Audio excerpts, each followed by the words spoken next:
All right, so again, I don't necessarily, when I talk about the public sphere, I don't really want to talk about like exactly what it is and all this kind of stuff, how it develops. The thing I really want you to take away from this is just how new this idea is and how much a part of just everyday life it is to us today living in a democracy.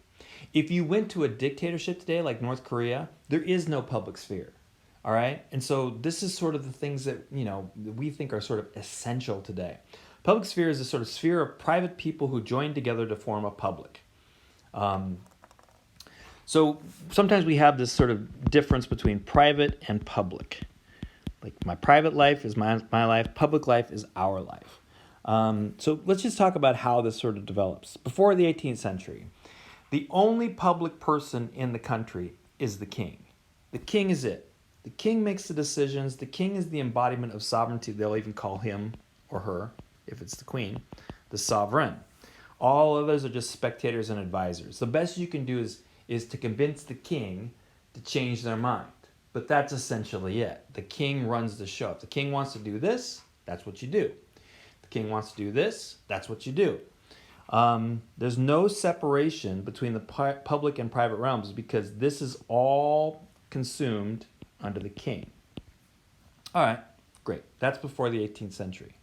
What we're going to see, and I'll just give you the sort of heads up here, is what the public sphere is going to do. And again, it's not really a thing. It's more of an idea and how it develops. But it's going to separate, I'm just going to write it here since I don't have it anywhere else, the king from sovereignty. Is that spelled right? I don't know. It's going to separate the king from sovereignty. So who's the sovereign? Like, who's in charge? Where does authority lie in the state? And that answer is going to be, the new answer, again from Locke on, is going to be the people. The king is a thing that's hired and fired by the true sovereign, the people. And at some point, we might even stop calling them a king and just call them, say, a president or a prime minister. But the people's in charge. And so if the people are in charge, then there has to be a way for the people to determine what they want to do. And that's going to be this right here. It's where they get together and they talk about what we want to do together. So, big changes in the late 17th century, early 18th century. There's a few things going in this. Growth of trade, capitalism that kind of comes in.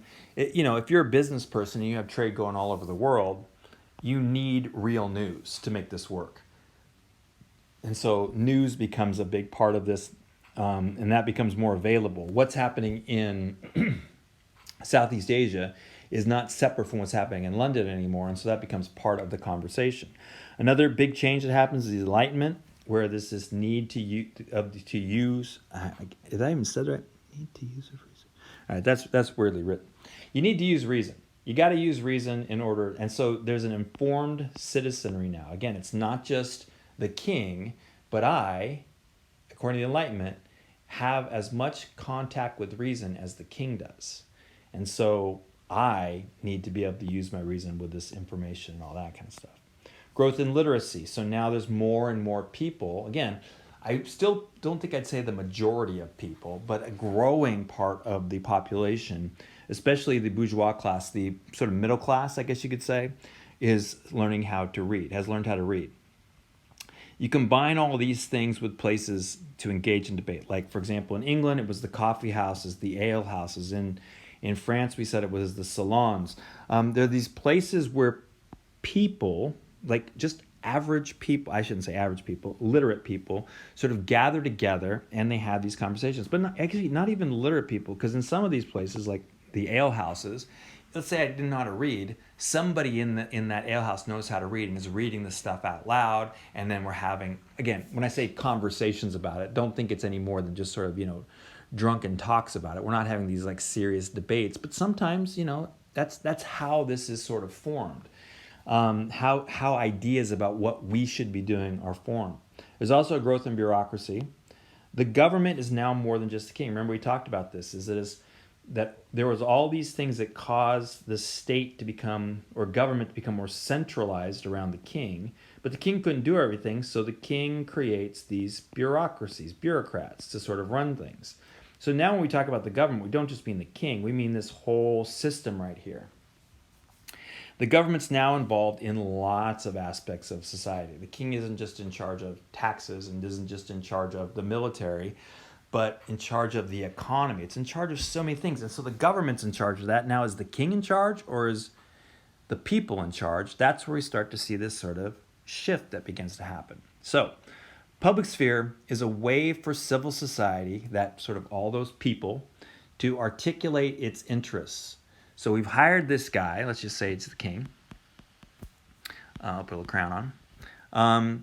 So he's hired, and now what do we want him to do? That's the public sphere. It's us coming up with what we want him to do, and then telling him what we want him to do. It's also us discussing whether he's doing a good job or not. That's not treason to have that conversation anymore. As sort of the John Wilkes suing, freedom of the press. You have a discussion about whether the king's doing a good job or not. That's going to sort of grow until we get to, let's say, other things. But there you go from there. Civil society formulates its opinions through rational debate. The problem then is how to communicate these opinions to the state. And of course there are ways. There's the press essentially is a way not only that the people become informed, but that the government's informed about what the people are thinking. But then there's also sort of the old school things like protests and riots and not doing those things. Or going to jail or suing. Elections is another thing that's going to happen. Not so much in England, you're going to be electing the parliament. And gradually what's going to happen in the late 1700s and then the 1800s is that elected part of the government, the parliament, is going to take over for the king. The king and the Queen Victoria, she's still got things to do and all that, but she basically is playing sort of second fiddle to what the parliament is doing. And of course, in the United States, you're going to have electing that. Instead of having a king that's hereditary, you're electing the president. And this works both ways. The state also developed techniques to shape public opinion. Like, it's not just going to sit there. King George didn't just sit there and say, I wonder what they want next. He's also going to be working the press, working all those things to try and get the public to think a particular way. So this is a thing that we have now that we just sort of take for granted. But this is a new idea, and it's developing out of all these things we've been talking about. Okay, so we're going to talk, one more thing we have to talk about, and that is, so let's take English radicalism and let's export it. And let's talk about that.